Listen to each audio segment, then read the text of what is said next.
Good morning. Good morning, KMA tribe, friends, family, following. I hope that you had a great weekend and that you are ready. I love Mondays because Mondays are the start of a new week and our opportunity to begin again. We can use all kinds of things as that excuse, but Mondays are as good a thing as any when it comes to our weekly planning and living. Today, I want to talk to you about we reap what we sow. And of course, we know this is a famous scripture, probably Paul writing to the Galatians, but it's become just a daily life proverb for everyone who is in the realm of wanting to become the best and highest version of themselves and or helping other people do the same. And I was meditating upon it this morning a lot, both from things that I read and from some experiences from this weekend. And it just got me thinking about this idea that we reap what we sow, the law of the harvest, right? And one part of the law of the harvest.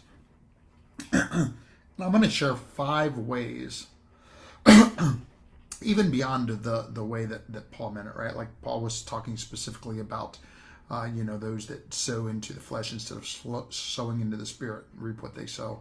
But in addition to that, I think there's at least 5 other ways that it's so important that we observe this idea that our results in life are a direct result of what we sow. And the first way I want to say this, and if you want to comment, if you've jumped on here and you want to comment in any way at any time during this, go ahead and do so.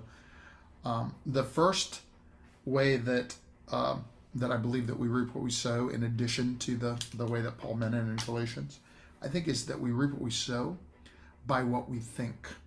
We know that as a man thinketh, so he is, and we know that our mind, our mindset, is probably the most important thing when it comes to success or failure in life. And we reap what we sow. And so this morning I was reading. I start every morning reading. One of the ways in which I sow into my own mind, but I was reading a book by Dean Graciosi, and this passage is so brilliant I have to share it with you here.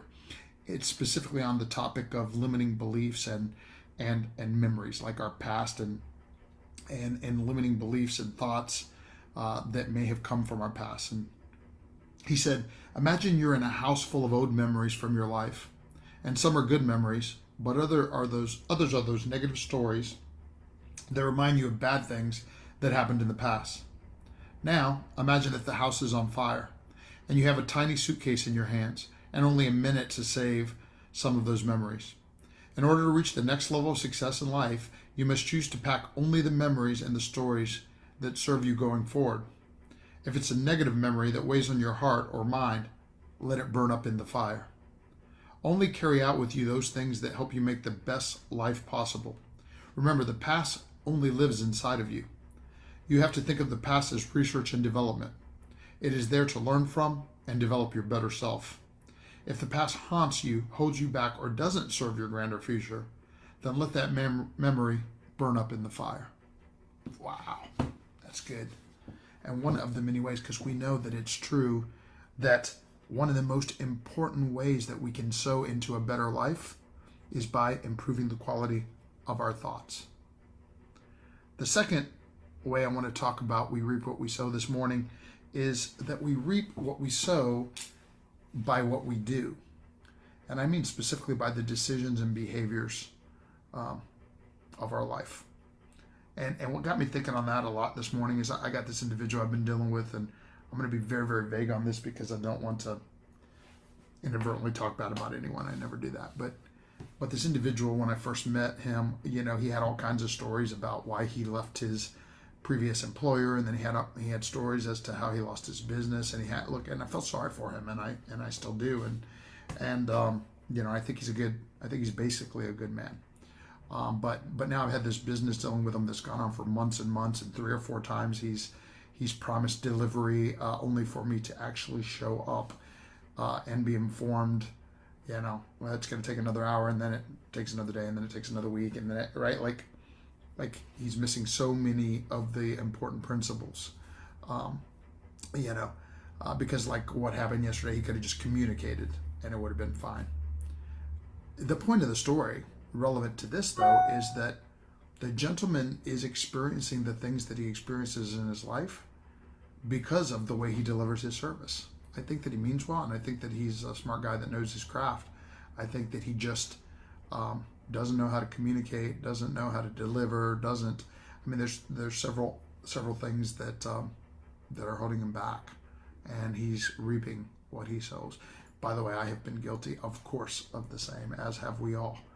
The purpose of this and anything like this, is to make that better life and our better selves. So we reap what we sow through what we think, and we reap what we sow by what we do, by the decisions we make, and the things that we do. The third, closely related, is going to sound almost the same, is through our habits and routines, right?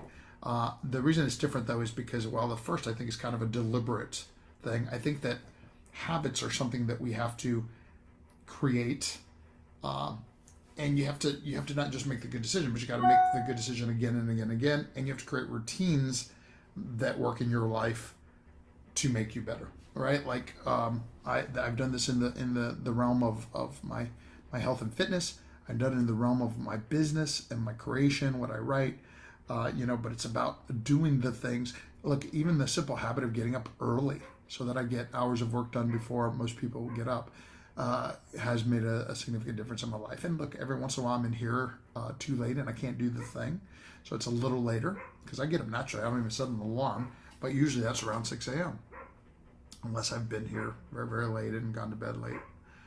But my point is that it's about the habits. And I'm going to quote again, a great book we study here in my Black Belt Leadership Program is called Atomic Habits by James Clear. And this morning, first of all, I read something of him that, no, actually I didn't read. Both of these were because I was watching a podcast interview, and that's on my Facebook page here too if you want to check it out. But I was watching him get interviewed, and there's two things that jumped out. One that I'm going to use for this part, for our habits and our routines, are this quote: "The results of success are highly visible and widely discussed. The process of success is often hidden, invisible, and not really talked about. The reason habits matters is because of the results that they'll get you." And that was in their discussion of the difference of managing results or managing process. And of course, the idea is that if you're doing the process, if you're developing the habits, if you're doing the things that you need to do, then the results will come. That's what this quote really tells us, right? And I believe that to be very, very true. I believe it's another way that we reap what we sow. Now, the third one is our diet. And when I say our diet, I don't just mean, though it's totally true that our food diet is largely responsible for what we sow as far as our health. And I'm not just talking about weight. I'm talking about inflammation. I'm talking about the many diseases of modern society that come from a lack of activity and an abundance of sugar. So we know, of course, that there are health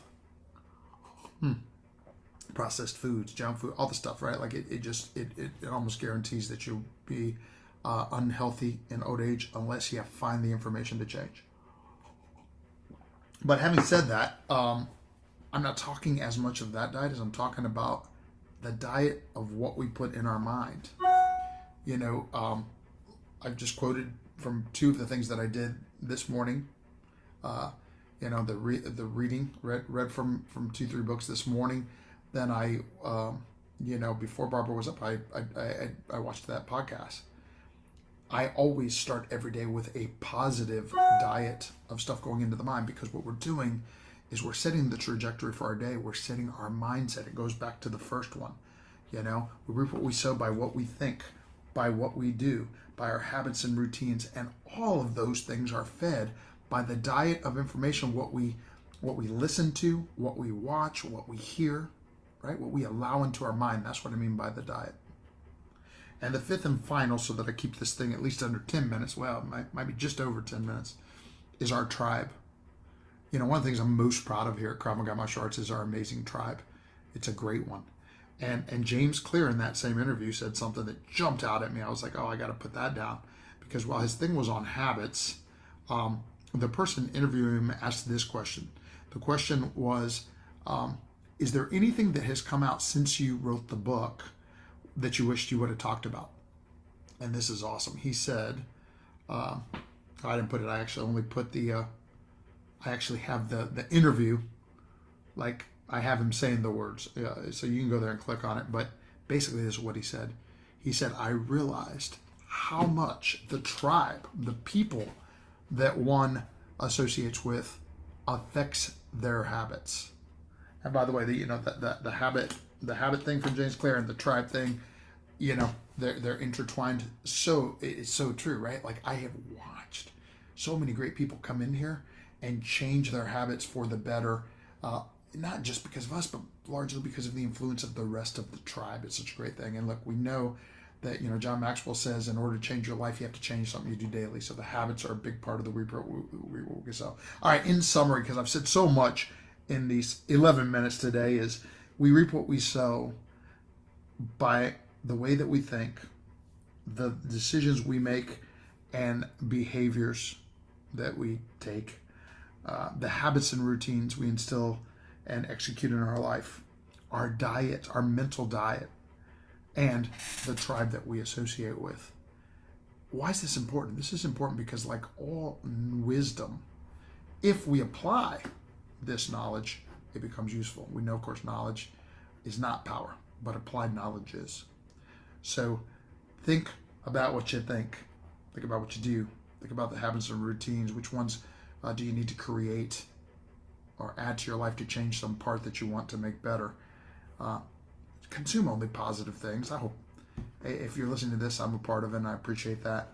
And then be a part of the right tribe. Prepare to live, empower to lead. Grandmaster del Castillo signing off. Make it a great week.